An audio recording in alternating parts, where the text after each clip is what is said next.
जय श्री राम दोस्तों।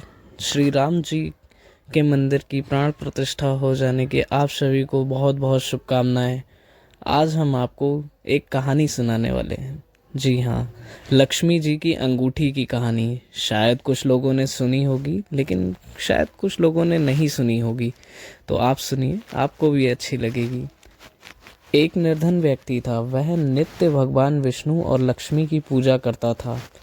एक बार दीपावली के दिन भगवती लक्ष्मी की श्रद्धा भक्ति से पूजा अर्चना की।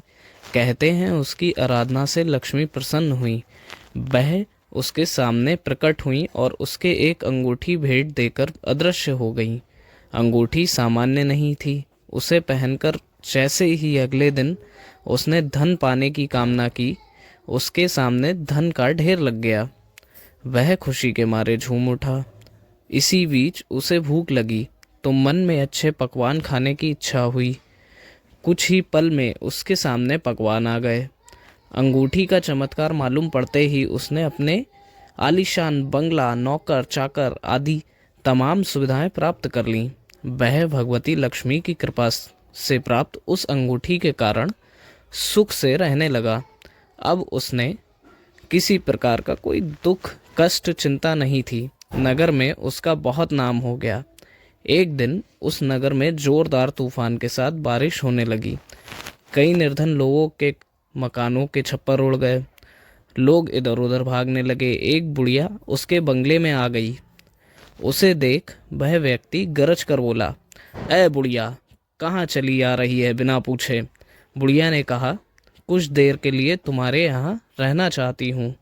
लेकिन उसने उसे बुरी तरह डांट डपट के भगा दिया।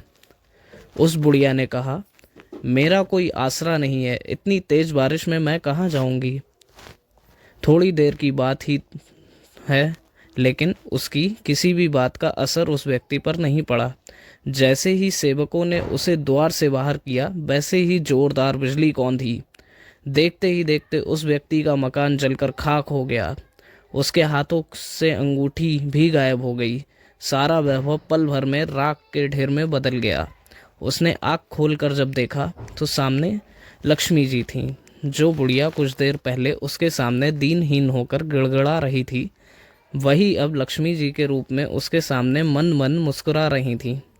वह समझ गया, उसने बुढ़िया को नहीं, साक्षात लक्ष्मी जी को घर से निकाल दिया था। वह भगवती के चरणों में गिर पड़ा। देवी बोली, "तुम उस योग्य नहीं हो। जहाँ निर्धनों का सम्मान नहीं होता, मैं वहाँ निवास नहीं कर सकती।" यह कहकर लक्ष्मी जी उसकी आंखों से ओझल हो गई।